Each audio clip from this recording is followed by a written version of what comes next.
नमस्कार, मी विलास आव्हाड. आपण पाहता AV9 एक्सप्रेस. मित्रांनो, राहुल गांधी झालं, शरद पवार झालं किंवा उद्धव ठाकरे झालं, आता हे महाविकास आघाडीचे हे 3 घटक दल महाराष्ट्रामध्ये महाविकास आघाडीची यांची जी काही आघाडी आणि या आघाडीला लोकसभेच्या जागांमध्ये आलेली मोठ्या प्रमाणामध्ये यश, महायुतीचा लोकसभा निवडणुकीमध्ये झालेला पराभव हा आपण देशामध्ये पाहिला आणि महाराष्ट्रामध्ये सुद्धा पाहिला. खरं तर महायुतीच्या काही चुका झाल्या असतील किंवा या 3 घटक दलांची मनं एकत्र व्यवस्थित आली नाही आणि याचा फटका महायुतीला बसला आहे. कारण राष्ट्रवादीचे मतं भारतीय जनता पार्टीला पडली नाही, राष्ट्रवादीचे मतं शिवसेना एकनाथ शिंदेंना पण पडली नाही आणि याच्यामुळं 2 पक्षांमध्ये जो काही समन्वय पाहिजे तो फारसा यांना घडून आणता आला नाही. यांच्यामध्ये अजूनही प्रेमाचे संबंध निर्माण झाले नाही. वरवर नेत्यांमध्ये जी काही युती झाली तितकीच झाली, पण खाली तळागाळामध्ये भारतीय जनता पार्टीचे लोक अजूनही राष्ट्रवादी अजित पवारांच्या पक्षाकडे व्यवस्थित पाहत नाही किंवा राष्ट्रवादी पक्षाचं प्रेमसुद्धा अजूनही शरद पवारांवरच आहे. ते आजही तुतारीच वाजवण्याचं काम करतात. ही परिस्थिती आपण महाराष्ट्रात पाहिली. त्यामुळं यांना यांचे जे काही संबंध आहेत ते खालपर्यंत नेण्यासाठी प्रयत्न करावे लागतील. लोकसभेत जे काही झालं ते विधानसभेत जर घडवायचं नसेल तर त्यांना जे काही त्यांचे नेते आहेत त्यांना संदेश द्यावा लागेल. मतदारांमध्ये खाली व्यवस्थित संदेश पोहोचल्याशिवाय हे काम होणार नाही. पण आता आपण यावर चर्चा करण्याचं कारण असं की महाराष्ट्रामध्ये शरद पवार, उद्धव ठाकरे आणि काँग्रेस यांना जो काही मोठ्या प्रमाणामध्ये विजयाचा गुलाल आला तो म्हणजे मुस्लिम समाज एकत्र झाला. अनेक ठिकाणी जो काही विखुरलेला मुस्लिम समाज यावेळेस बाकी महाविकास आघाडीला 100%पेक्षा जास्त मतंसुद्धा या लोकांनी दिले. अक्षरशः कड्या वाजवून प्रत्येक माणसाचं मतदान झालंय की नाही या गोष्टीचा खालपर्यंत विचार केला आणि ह्या लोकांनी 100% सुद्धा काही ठिकाणी मतदान केलेलं आपण पाहिलं. आता भारतीय जनता पार्टीला हरवायचं, नरेंद्र मोदींना 3ऱ्यांदा पंतप्रधान होऊ द्यायचं नाही, हे मुसलमानांच्या एकंदरीत लक्षात होतं आणि मुसलमानांना भारतीय जनता पार्टी हटवायची, नरेंद्र मोदींना हटवायचं. याच्यासाठी मोठ्या प्रमाणामध्ये शरद पवार किंवा काँग्रेस आणि त्यांच्याबरोबर जो काही उद्धव ठाकरेंचा फायदा झाला आहे.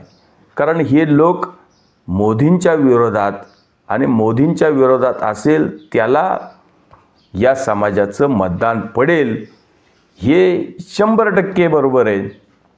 पण ज्या प्रकारे संसदेमध्ये राहुल गांधींनी हिंदू समाजाच्या बाबतीत हिंदू समाज हिंसक असतो किंवा हिंदू समाज जो समजतो तो हिंसक असतो त्याच्या बाबतीत जे काही महाराष्ट्रामध्ये थोड्याफार प्रमाणामध्ये याचा आवाज उठला, विरोध करण्यासाठी जे काही प्रसाद लाड यांनी विधान परिषदेमध्ये काही आपला आवाज उठवला आणि मग प्रसाद लाडांना जे विधान परिषदेचे विरोधी पक्ष नेते जे शिवसेनेचे अंबादास दानवे यांनी अक्षरशः अश्लील शिव्या दिल्या, BCMC सारख्या शिव्या दिल्या.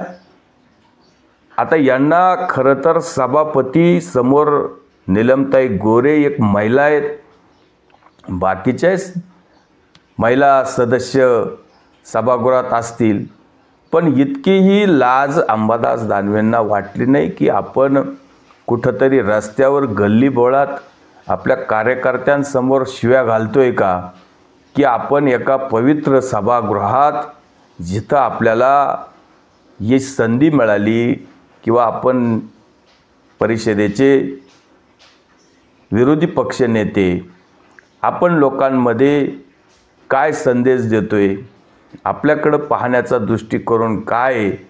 शिवसेना खरं तर मराठी माणसासाठी किंवा 20% राजकारण आणि 80% समाजकारण या धोरणावर बाळासाहेब ठाकरेंनी तिची स्थापना केली, ना की शिवराळ शिव्या देण्यासाठी.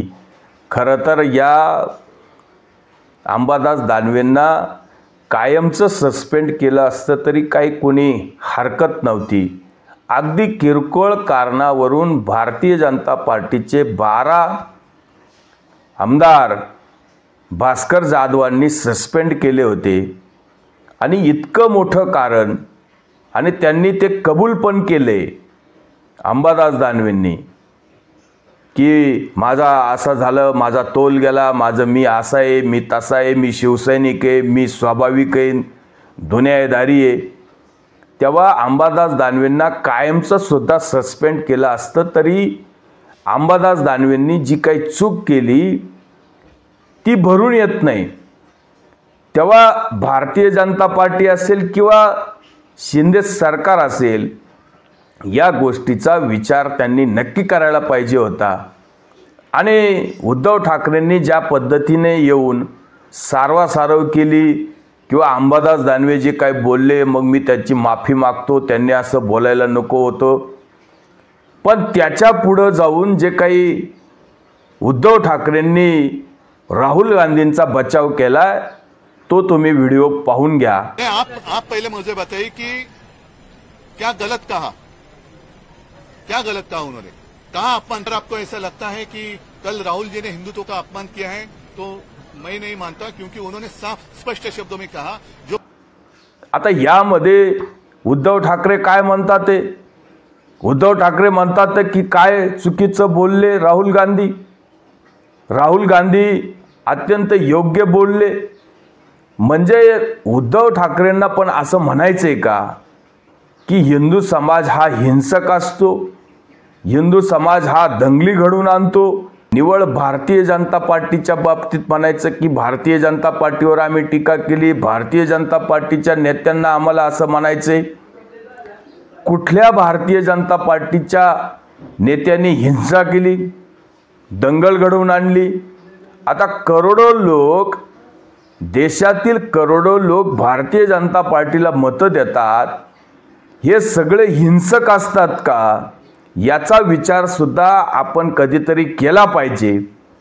आपण कोणाचं समर्थन करतोय, आपले विचार काय होते, उद्धव ठाकरे कोणाचे पुत्र, ही शिवसेना काय विचाराने पुढे आली होती, बाळासाहेब ठाकरेंचे काय विचार होते. आता या सगळ्या गोष्टीचा विसर उद्धव ठाकरेंना पडलेला आहे. उद्धव ठाकरेंना फक्त आता या ना त्या माध्यमातून आपले आमदार विधानसभेत म्हणा किंवा विधान परिषदेत निवडून आणायचे. मग ते कोणाचे मत असू, कोणालाही किती, मग हिंदूंना उद्या राहुल गांधी अजून काही वाईट बोलले तरी राहुल गांधींचं समर्थन केल्याशिवाय उद्धव ठाकरेंना पर्याय नाही आहे. कारण त्यांनाही माहिती आहे की जी काही मुसलमानांची एक गठ्ठा मतं महाविकास आघाडीला पडली ती फक्त काँग्रेसमुळं उद्धव ठाकरेंना पडलेली आहे. असे भारतीय जनता पार्टीला मुसलमान लोक मतदान करत होते, पण उद्धव ठाकरेंच्या शिवसेनेला मतदान करत नव्हते. पण केवळ उद्धव ठाकरे काँग्रेस बरोबर आणि राष्ट्रवादी शरद पवारांबरोबर गेल्यामुळं आणि नरेंद्र मोदींच्या विरोधात असल्यामुळेच फक्त उद्धव ठाकरेंना किंवा महाविकास आघाडीला मतदान या लोकांनी केलेले. आता खरं तर हिंदू समाजातील बहुतांशी लोक उद्धव ठाकरेंना सोडून दिले आणि याच्याही नंतर उद्धव ठाकरेंबरोबर आता जो काही हिंदुत्वाच्या मुद्द्यावर जे काही लोक बरोबर होते किंवा बाळासाहेबांनी शिवसेना घडवली त्यावेळेस मराठी माणूस किंवा हिंदुत्व या दोन बाजू शिवसेनेबरोबर असायच्या, त्या आता हळूहळू बाजूला जाताना दिसतील. हे उद्धव ठाकरेंना पण माहिती, कारण उद्धव ठाकरेंना माहिती की आपण काँग्रेस बरोबर ज्या दिवशी गेलो त्याच दिवशी बाळासाहेबांच्या हिंदुत्वाला आणि बाळासाहेबांच्या हिंदू विचाराला आपण श्रद्धांजली वाहिलेली आहे. लोक आपल्या बरोबर आता राहिलेले नाही. आता आपण जर राहुल गांधींचा विरोध केला तर मुसलमान आपल्याला मतदान करणार नाही. तेव्हा आपण राहुल गांधींच्या स्वरात स्वर मिळवला पाहिजे. आता राहुल गांधींनी किती हिंदूंना शिव्या दिल्या, किती हिंदूंचा द्वेष केला, तरी पण आपणही म्हणायचं की नाही, राहुल गांधींची काही चूक नाही. भारतीय जनता पार्टी म्हणजे काही हिंदू नाही. भारतीय जनता पार्टींनी काही हिंदूंचा ठेका घेतला नाही. भारतीय जनता पार्टीमध्ये 100 आणि 200 मतदार नाहीत. करोडोच्या संख्येने लोक मतदान करत असतात. अनेक जाती धर्माचे लोक मतदान करत असतात.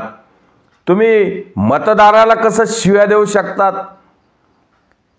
काँग्रेसला मतदान करणारे लोक हे याच देशातले, भारतीय जनता पार्टीला मतदान करणारे लोक सुद्धा भारतातलेच आहे, किंवा उद्धव ठाकरेंच्या शिवसेनेला मतदान करणारे सुद्धा भारतातलेच लोक आहे. हा मतदारांचा विवेक आहे. कुणी भारतीय जनता पार्टीला मत द्यायचे, कुणी काँग्रेसला द्यायचे, हा त्यांच्या विवेकावर विषय सोडून द्यायला पाहिजे. भारतीय जनता पार्टीच्या मतदारांना बाकी तुम्ही हिंसक म्हणायचं, हा कुठला न्याय? लोकशाहीमध्ये कोणी कोणाला मतदान करायचं, कोणी कोणत्या विचारधारेला मतदान करायचं, किंवा कोणी कोणत्या विचाराशी संलग्न राहायचं, हा लोकशाहीने प्रत्येक नागरिकाला अधिकार दिलेला आहे. तुम्ही त्या नागरिकाचा अपमान कसा करू शकतात, किंवा त्या मतदाराचा अपमान तुम्ही कसं करू शकतात? म्हणजे तुम्हाला मतदान देणारा मतदार चांगला आणि भारतीय जनता पार्टी किंवा भारतीय जनता पार्टीच्या बरोबर असलेल्या घटक दलांना मतदान करणारा बाकी नालायक कसा होऊ शकतो?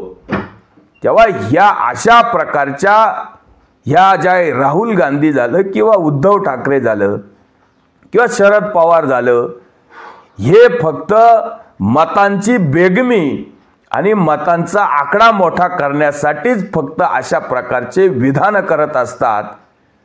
आणि शिवसेनेतली हे नेते आता हे विधान परिषदेत एकमेकांची आई बहीण काढणार, एकमेकांना BCMC शिव्या देणार. इतक्या घाण प्रकारचं चित्रण आपण यापूर्वी कधीच पाहिलं नव्हतं. आणि राहुल गांधी विरोधी पक्ष नेते झालेत, मग ते संसदेत काहीतरी चित्रविचित्र वागतात म्हणून त्याचा कित्ता आपण इकडं महाराष्ट्रात विधान परिषदेमध्ये गिरवायचा आणि स्वतःला अगदी शहाणं समजायचं, आणि आपण बाकी दुसऱ्याची आई बहीण काढायची. मग तो समोरचा आमदार असेल, कुणी विधान परिषदेच्या अध्यक्षा महिला असतील, त्यांच्याकडे पण पाहायचं नाही. कमीत कमी तुम्ही रस्त्यावर नाही, तुम्ही गल्लीबोळात कोणाला शिव्या देत नाही, याचा विचार तर करा. का तुम्ही संसदेत उभं राहून किंवा विधान परिषदेत उभं राहून कोणाला तरी घाणेरड्या आई बहिणीवर जेव्हा शिव्या देतात तेव्हा तुमची लायकी कळते, आणि लोक ह्या गोष्टीचा विचार करतील ज्यांना करायचा ते. आमचं काय म्हणणं नाही, तुम्हाला शिव्या द्यायच्या आहे किंवा तुम्हाला तिथं घाणेरडं ओकायचे, ओकू शकतात. तुम्हाला लोकांनी निवडून दिले, पण याचा विचार किंवा याचा संदेश खालपर्यंत काय जातो? लोक याचा विचार करून कधीतरी तुमचा पण व्यवस्थित कार्यक्रम करतील. तुर्तच थांबतो. व्हिडिओ आवडला असेल तर लाईक करा, शेअर करा. धन्यवाद.